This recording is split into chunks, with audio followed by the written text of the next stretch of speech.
नमस्कार दोस्तों, स्वागत है आपका हमारे इस यूट्यूब चैनल में जिसका नाम है वीके विशु। आज का जो हमारा चैप्टर है लेसन 4, जिसमें हम प्रैक्टिस सेट के बारे में बात करेंगे और इसके हमारा जो चैप्टर है लैंग्वेज एंड थॉट, इसके बारे में भी हम बात करेंगे। तो इससे पहले अगर आपने हमारे चैनल को सब्सक्राइब नहीं किया है तो चैनल को सब्सक्राइब कर लें, साथ ही साथ बेल आइकन बटन को भी दबा लें ताकि हमारी आने वाली वीडियो की अपडेट आपको मिलते रहे। तो चलिए शुरू करते हैं। लैंग्वेज और थॉट, भाषा और चिंतन क्या होते हैं। भाषा के बारे में पहले हम जान लेते हैं। भाषा क्या होता है? भावों को अभिव्यक्त करने का एक माध्यम है और भाषा बौद्धिक क्षमता को भी अभिव्यक्त करती है। स्वीट के अनुसार भाषा ध्वनियों द्वारा मानव के भावों की अभिव्यक्ति है। भाषा के माध्यम से व्यक्ति अपने विचारों का आदान प्रदान करता है। भाषा के भाग के बारे में जाने तो स्वनिम, रूपिम, वाक्य विन्यास और अर्थ विन्यास, ये 4 प्रकार के होते हैं भाषा के भाग। भाषा विकास का महत्व क्या होता है? आत्म मूल्यांकन में महत्व होता है, शैक्षिक उपलब्धि में महत्व होता है, व्यक्ति विकास में सहायक होता है, सामाजिक संबंधों में भाषा का महत्व होता है, इच्छाओं और आवश्यकताओं की संतुष्टि होती है। भाषा सीखने के साधन कौन कौन से हैं? अनुकरण, वार्तालाप, प्रश्नोत्तर, खेल, कहानी सुनना। इसके बाद हम बात कर लेते हैं भाषा विकास के कौन कौन से सिद्धांत है। बेंडोरा का सिद्धांत है, अनुबंधन का सिद्धांत है, परिपक्वता का सिद्धांत है और चॉम्स्की का सिद्धांत है। इसके बाद भाषा विकास की कितनी अवस्थाएं होती हैं? तो भाषा विकास की कई अवस्थाएं होती हैं। पहली अवस्था है बोलने की तैयारी। बोलने की तैयारी में क्रंदन, यानी हम आ ऊ मतलब ऐसे करके बोलते हैं जब बच्चा बहुत छोटा होता है। तो फिर उसके बाद बबलाना, फिर उसके बाद हाव भाव दिखाता है। इसके बाद है वास्तविक भाषा की अभिव्यक्ति, जिसके अंदर आकलन शक्ति, उच्चारण और शब्द भंडार आते हैं। बालक का शब्द भंडार देख लेते हैं। थॉमसन और लिपसिट के अनुसार 18 महीने के बालक का शब्द भंडार होता है 10 शब्द, 2 वर्ष के बालक का होता है 272, 2.5 वर्ष के बालक का होता है 450, 3 वर्ष के बालक का जो शब्द भंडार है वो 1000 हो जाता है और 3.5 वर्ष के बालक का 1250, 4 वर्ष के बालक का 1600, 4.5 वर्ष के बालक का 1900। इसके बाद 5 वर्ष के बालक का 2100, छठी कक्षा में पढ़ने वाले बालक का शब्द भंडार 50,000 शब्द और हाई स्कूल में आते के साथ ही आपका 80,000 शब्द हो जाता है। इसके बाद भाषा विकास को प्रभावित करने वाले कारक हैं बुद्धि, स्वास्थ्य, व्यक्तित्व, संवेगात्मक तनाव और सामाजिक स्थिति। इसके अलावा परिवार का आकार, प्रेरणा। इसके बाद हम बात करते हैं थॉट क्या होते हैं। थॉट एक ऐसी गतिविधि है जो मानव के मस्तिष्क में हमेशा गतिशील रहती है, यानी मानव जो है वो बिना थॉट के रह ही नहीं सकता, बिना चिंतन के रह ही नहीं सकता। इसके अलावा चिंतन की क्रिया तब आरंभ होती है जब व्यक्ति समस्याओं से घिरा होता है और समाधान के लिए उसे विभिन्न साधनों के बारे में सोचता है। चिंतन एक विश्लेषणात्मक पद्धति है जिससे हम किसी भी समस्या के बारे में हम सोच सकते हैं। जो भी चीज़ हम सोचते हैं वो एक तरीके से हमारा चिंतन है, चाहे वो किसी भी चीज़ के बारे में हो। खासकर चिंतन हमारा तभी होता है जब हम समस्याओं से घिरे होते हैं और वो समस्या को सॉल्व करने के लिए हम इधर-उधर की बातें जो हैं वो सोचते रहते हैं। अब इसके बाद हम दोस्तों इसके एमसीक्यू पे आ जाते हैं। हम 2 चैप्टर इसमें इस वीडियो में हम आज करेंगे। एमसीक्यूज़ पर आ जाते हैं दोस्तों। एमसीक्यू स्टार्ट करने की बारी हमारी आ गई है भाषा और चिंतन। इसके हम प्रैक्टिस सेट और प्रीवियस ईयर के जो मोस्ट इंपॉर्टेंट क्वेश्चन है जो आपके इस बार के एग्जाम में आ सकते हैं, हम उसके बारे में इसमें बात करेंगे। पहला क्वेश्चन है आपका कि भाषा के विकास में सहयोग करने का कौन सा तरीका गलत है? भाषा का प्रयोग करने का अवसर उपलब्ध करना, उसकी अपनी भाषा के प्रयोग को अमान्य करना, ऑप्शन 3 बच्चे को बिना टोके प्रकरण पर बात करना, ऑप्शन 4 उसके प्रयोगों का समर्थन करना।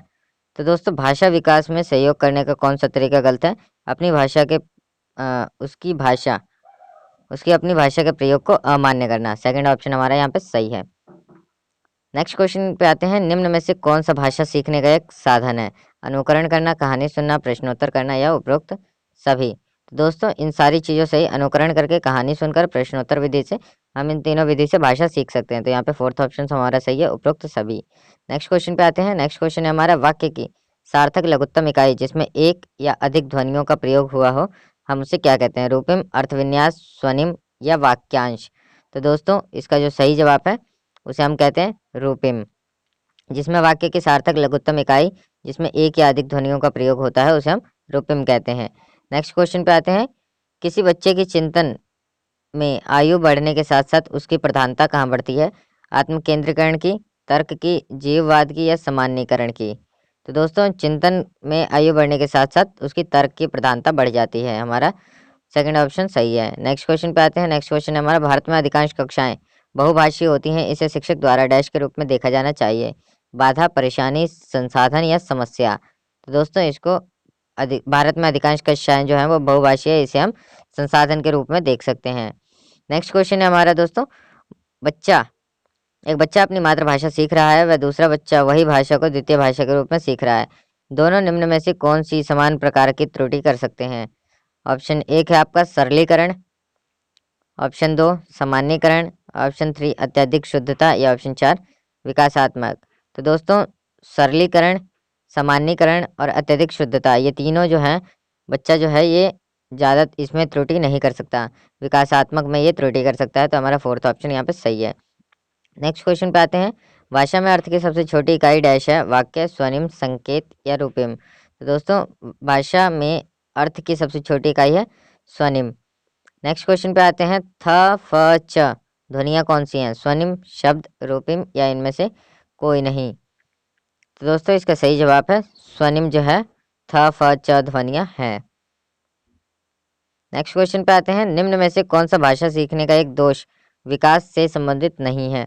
तुतलाना, स्पष्ट उच्चारण, ध्वनि परिवर्तन, हकलाना। तो दोस्तों इसका सही जवाब है भाषा सीखने का एक दोष विकास से संबंधित नहीं है, वो है तुतलाना। नेक्स्ट क्वेश्चन पे आते हैं, चिंतन के संदर्भ में कौन सा कथन सत्य है? चिंतन के लिए किसी समस्या का होना आवश्यक नहीं है। ऑप्शन 2 चिंतन तर्क प्रधान होता है, चिंतन का संबंध वास्तविकता से होता है, या ऑप्शन 4 उपरोक्त सभी। तो दोस्तों हमारा ये जो चिंतन के लिए कौन सा कथन सत्य है, तो चिंतन के लिए समस्या जरूरी नहीं होती है, ये बिल्कुल सही है। चिंतन तर्क प्रधान होता है, चिंतन का संबंध वास्तविकता से होता है, ये तीनों हमारे ऑप्शन सही है। तो इसलिए हमारा फोर्थ ऑप्शन सही है, उपरोक्त सभी। दोस्तों आपके लिए एक क्विज है, किस आयु में बालक का शब्द भंडार 1250 शब्द हो जाता है? या आपको कमेंट बॉक्स में इसका जवाब बताना है हमें। तो देखते हैं किसका जवाब सबसे पहले आता है।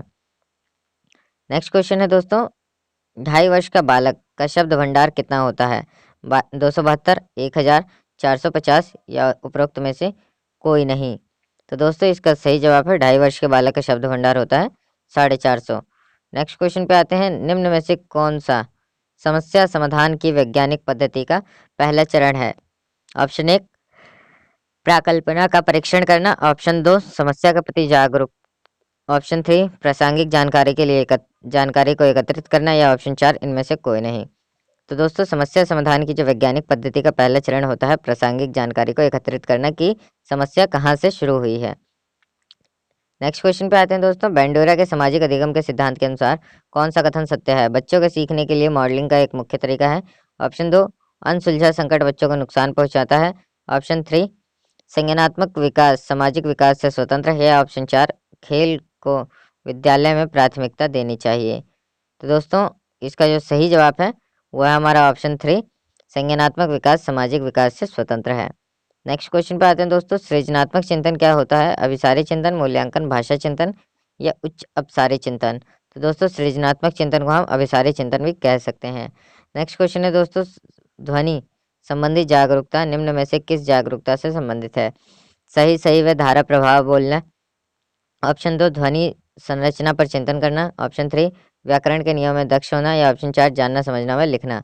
तो दोस्तों ध्वनि संबंधी जागरूकता में कौन सी जागरूकता संबंधित है? जानना समझना व लिखना। नेक्स्ट क्वेश्चन पे आते हैं दोस्तों, परिपक्वता का सिद्धांत किससे संबंधित है? मूल्यांकन से, विकास से, सृजनात्मकता से या समावेशी शिक्षा से। तो दोस्तों परिपक्वता का संबंध जो है वो भाषा विकास से होता है। नेक्स्ट क्वेश्चन पे आते हैं, बच्चे के चिंतन का प्रमुख कारण क्या है? निर्णय लेने की क्षमता, वातावरण के प्रति चैतन्य समायोजन, समस्या समाधान करना या उपरोक्त सभी। तो दोस्तों इसका सही जवाब है उपरोक्त सभी। तो दोस्तों आज की हमारी क्लास यहीं खत्म होती है। नेक्स्ट क्लास पे आते हैं, हम नेक्स्ट चैप्टर करते हैं। नेक्स्ट चैप्टर है दोस्तों समाज निर्माण के लैंगिक मुद्दे। हाँ तो दोस्तों gender issue in social construction, समाज निर्माण के लैंगिक मुद्दे, हम इस चैप्टर को हम करते हैं इसी वीडियो में। जल्दी जल्दी देख लेते हैं क्या होता है लैंगिक मुद्दे। लैंगिक असमानता का आधार स्त्री व पुरुष की जैविक बनावट नहीं, बल्कि इन दोनों के बारे में प्रचलित रूढ़ छवियां व स्वीकृत सामाजिक मान्यताएं होती हैं। लड़के लड़की के पालन पोषण के क्रम में कई मान्यताएं उनके मन में बैठा दी जाती हैं, जिसे हम रूढ़िवादिता कहते हैं। लड़का बाहर का और लड़की घर का कार्य करती है, यही जो है हमारे लैंगिक मुद्दे के अंतर्गत आता है। कि लड़कियां घर के बाहर का कार्य क्यों नहीं कर सकती, या लड़के ही सिर्फ बाहर का काम क्यों करते हैं। इसके बाद लिंग के आधार पर श्रम विभाजन देख लेते हैं। कार्य के बंटवारे का वह तरीका जिसके घर के अंदर के सारे काम औरतें करती हैं, यही लिंग के आधार पर श्रम विभाजन होता है। कि लोगों के मन में पहले से ही ये रूढ़ी धारणा होती है कि घर के अंदर के सारे काम जो है वो औरतें करेंगी और घर के बाहर के जो सारे काम हैं वो पुरुष करेंगे। इस तरह के विभाजन का परिणाम यह हुआ कि औरतों को घर की चार दीवारी के अंदर सिमट कर रह गई और बाहर का सार्वजनिक जीवन पुरुषों के कब्जे में आ गया। इसके बाद पूर्वाग्रह और रूढ़िबद्धता के बारे में हम देख लेते हैं कि पूर्वाग्रह जो होता है वो पूर्वाग्रह और रूढ़िबद्धता के कारण लैंगिक भेदभाव हमें दिखाई पड़ता है कि जब भी किसी व्यक्ति, जाति, वर्ग या वस्तु के बारे में ऐसी धारणा बन जाती है जो वास्तविकता से परे है, उसे हम बोलते हैं रूढ़िबद्ध धारणा। यह एक ऐसी धारणा जो हमारे मन में घर कर गई है कि ये बंदा सिर्फ यही काम कर सकता है, या ये व्यक्ति जो है वो ये काम बिल्कुल नहीं कर सकता। तो यही जो है एक तरीके से रूढ़िबद्ध धारणा कहलाती है। पूर्वाग्रह का संबंध जो होता है वो पक्षपात से होता है। इसमें पूर्व के विचारों के आधार पर किसी से भी भेदभाव किया जाता है। इसके बाद हम बात कर लेते हैं लैंगिक भेदभाव को उत्पन्न करने वाले कारक कौन कौन से हैं। आर्थिक कारक, स्त्रियों का निम्न स्तर, धार्मिक कारक, सांस्कृतिक कारक, मनोवैज्ञानिक कारक, लड़कियों का कम आयु में विवाह। इसके बाद विभिन्न क्षेत्रों में लैंगिक भेदभाव कहाँ कहाँ देखने को मिलता है हमें। विद्यालय में, जाति के विषय में, आयु के विषय में, इन सब चीज़ों में भेदभाव देखने को मिलता है। अब दोस्तों हम इसके एमसीक्यूज कर लेते हैं। एमसीक्यूज पे आ जाते हैं हम। समाज निर्माण के लैंगिक मुद्दे, इसके हम प्रैक्टिस सेट और प्रीवियस ईयर के क्वेश्चन जो हैं वो दोनों साथ में डिस्कस करेंगे, और कुछ मोस्ट इंपॉर्टेंट क्वेश्चन है जो आपके एग्जाम में आ सकते हैं, हम उसके बारे में भी देख लेते हैं। हाँ तो दोस्तों चलिए शुरू करते हैं। हमारा फर्स्ट क्वेश्चन है, कक्षा में जेंडर को रूढ़िबद्धता से बचाने के लिए एक शिक्षक को क्या करना चाहिए। ऑप्शन 1, अच्छी लड़की अच्छा लड़का कहकर शिक्षार्थियों के अच्छे कार्यों की सराहना करनी चाहिए। ऑप्शन 2, लड़के लड़की को एक साथ अपारंपरिक भूमिकाओं में रखना चाहिए। ऑप्शन 3, कुश्ती में भाग लेने के लिए लड़कियों को निरुत्साहित करना चाहिए। या ऑप्शन 4, उपरोक्त सभी। तो दोस्तों कक्षा में जेंडर रूढ़िबद्धता से बचने के लिए हमें क्या करना चाहिए, लड़का लड़की को एक साथ अपारंपरिक भूमिकाओं में रखना चाहिए। यानी जो पुरुष के कार्य हैं वो महिलाओं को लड़कियों को करने चाहिए, और जो लड़कों के काम हैं वो लड़कियों को। नेक्स्ट क्वेश्चन पे आते हैं दोस्तों। जब एक शिक्षक यह समझता है कि स्वाभाविक रूप से लड़के गणित में अच्छे हैं, यह दर्शाता है कि वह अध्यापक कैसा है। आपके ऑप्शन है नीतिपरक, शिक्षापरक, जेंडर पक्षपाती या सही दृष्टिकोण वाला। तो दोस्तों ऐसा शिक्षक जो सोचता है कि सिर्फ लड़के ही गणित में अच्छे होते हैं, वो हमारा कहलाता है जेंडर पक्षपाती। नेक्स्ट क्वेश्चन है दोस्तों, एक अच्छी पाठ्य पुस्तक डैश से बचाती है, लैंगिक पूर्वाग्रह, सामाजिक उत्तरदायित्व, लैंगिक समानता या संवेदनशीलता। तो दोस्तों इसका सही जवाब है लैंगिक पूर्वाग्रह से बचाती है। नेक्स्ट क्वेश्चन है दोस्तों, छात्रों के निजी संसार पर निम्न में से किसका प्रभाव पड़ता है, सामाजिक मान्यताओं का, परिवार में स्थान का, लैंगिक भेदभाव का, या उपरोक्त सभी का। तो दोस्तों छात्राओं के निजी संसार पर इन सभी का प्रभाव पड़ता है, सामाजिक मान्यताओं का, परिवार में स्थान और लैंगिक भेदभाव का। नेक्स्ट क्वेश्चन पे आते हैं दोस्तों। नेक्स्ट क्वेश्चन है हमारा, लड़कों और लड़कियों के विषय में निम्न कथनों में से कौन सा कथन सही है। सभी लड़कों को गणित व लड़कियों को गृह विज्ञान पढ़ाना। ऑप्शन 2, लड़कों को घर के कार्यों में सहायता करनी चाहिए। ऑप्शन 3, लड़कों को बाहर के कार्यों में सहायता करनी चाहिए। या ऑप्शन 4, लड़कियों को घर के कार्यों में सहायता करनी चाहिए। तो दोस्तों लड़कों व लड़कियों के विषय में निम्न में से कौन सा कथन सही है। तो दोस्तों लड़कों को घर के कार्यों में सहायता करनी चाहिए, ऑप्शन 2 हमारा सही है। नेक्स्ट क्वेश्चन पे आते हैं दोस्तों। नेक्स्ट क्वेश्चन है हमारा कि एकल गायन प्रतियोगिता के लिए विद्यार्थियों को तैयार करते वक्त एक विद्यालय लड़कियों को वरीयता देता है, यह दर्शाता है कि लैंगिक पूर्वाग्रह, प्रगतिशील चिंतन, वैश्विक पद्धतियां या इनमें से कोई नहीं। तो दोस्तों एकल गायन प्रतियोगिता के लिए विद्यार्थियों को तैयार करते समय एक विद्यालय लड़कियों को वरीयता देता है, यह है हमारा लैंगिक पूर्वाग्रह। नेक्स्ट क्वेश्चन पे आते हैं दोस्तों। शिक्षक को अपनी कक्षा में डैश को नकारना चाहिए, छात्र छात्राओं के झगड़ों संबंधित मुद्दों को, छात्र छात्राओं के मध्य लैंगिक भेदभाव को, ऑप्शन 3 छात्र छात्राओं के व्यवहार संबंधी विकारों को, या ऑप्शन 4 छात्र छात्राओं के पठन संबंधी मुद्दों को। तो दोस्तों एक कक्षा में हमें क्या नकारना चाहिए शिक्षक को, छात्र छात्राओं के व्यवहार संबंधी विकारों को। ओ सॉरी, इसका सेकंड ऑप्शन सही है, छात्र छात्राओं के मध्य लैंगिक भेदभाव को। नेक्स्ट क्वेश्चन पे आते हैं दोस्तों। नेक्स्ट क्वेश्चन है हमारा, विद्यालय में लिंग भेदभाव से बचने का सर्वोत्तम तरीका क्या हो सकता है। संगीत प्रतियोगिता के लिए लड़कियों की अपेक्षा लड़कों का चयन करें, पुरुष महिला शिक्षकों को समान संख्या में भर्ती करना, ऑप्शन 3 शिक्षकों को उनके लिंग पक्षपातपूर्ण व्यवहारों का अधिसंज्ञान, या उपरोक्त में से कोई नहीं। तो दोस्तों हमारा जो इसका सही जवाब है वो है शिक्षकों द्वारा उनके लिंग पक्षपातपूर्ण व्यवहारों का अधिसंज्ञान देना चाहिए। नेक्स्ट क्वेश्चन है दोस्तों कि छात्र व छात्राओं के बीच लैंगिक प्रभाव को कम करने के लिए उपयुक्त उपाय कौन सा है?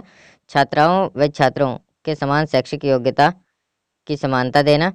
ऑप्शन 2, छात्राओं को छात्रों के समान अधिकार देना। ऑप्शन 3, छात्रों को छात्रों के समान कार्य में समान अवसर देना। या ऑप्शन 4, उपरोक्त सभी। तो दोस्तों छात्र और छात्राओं के बीच लैंगिक प्रभाव को कम करने के लिए तीनों उपाय सही हैं, तो इसलिए हमारा फोर्थ आंसर सही है, उपरोक्त सभी।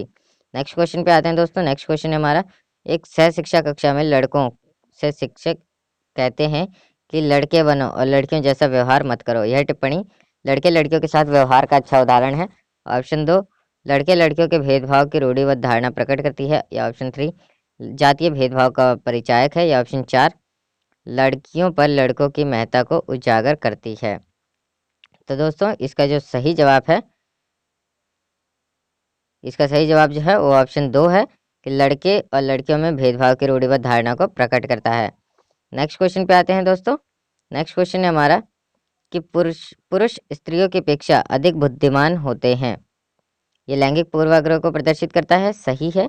बुद्धि के विभिन्न पक्षों के लिए सही है या सही हो सकता है। तो दोस्तों पुरुष स्त्रियों की अपेक्षा अधिक बुद्धिमान होते हैं, ये लैंगिक पूर्वाग्रह को प्रदर्शित करता है। नेक्स्ट क्वेश्चन पे आते हैं दोस्तों। विद्यालय में लैंगिक भेदभाव के कारण छात्राओं की मनोदशा पर पड़ने वाला क्या प्रभाव होता है? उनका शैक्षिक विकास बेहतर होता है, विद्यालय जाने से कतराती हैं, वह प्रसन्न रहती हैं, उपरोक्त में से कोई नहीं। तो दोस्तों वह विद्यालय जाने से कतराती हैं अगर उनके साथ लैंगिक भेदभाव होता है तो। नेक्स्ट क्वेश्चन है दोस्तों, और ये हमारा लास्ट क्वेश्चन है। इसके बाद हम एक क्विज के लिए क्वेश्चन देंगे। निम्न में से कौन सा कारक लैंगिक भेदभाव उत्पन्न करता है? आर्थिक कारक, मनोवैज्ञानिक कारक, सांस्कृतिक कारक या उपरोक्त सभी? तो दोस्तों इसका सही जवाब है ऑप्शन 4, उपरोक्त सभी। दोस्तों अब क्विज का टाइम आ गया है। ये क्विज देखिए और हमारे कमेंट बॉक्स में कमेंट करके बताइए कि कौन सा जवाब सही है। बुद्धि का पदानुक्रमिक सिद्धांत किसने दिया था? तो दोस्तों ये आपका क्विज है, ये हमें कमेंट करके हमारे कमेंट सेक्शन में बताइएगा और इसका सही जवाब देने वाले का नाम जो है वो हम नेक्स्ट वीडियो में बताएंगे। तो चलिए दोस्तों आज की क्लास हमारी यहीं ख़त्म होती है। अगर ये आपको वीडियो पसंद आए तो कृपया इस वीडियो को लाइक, शेयर और सब्सक्राइब जरूर कर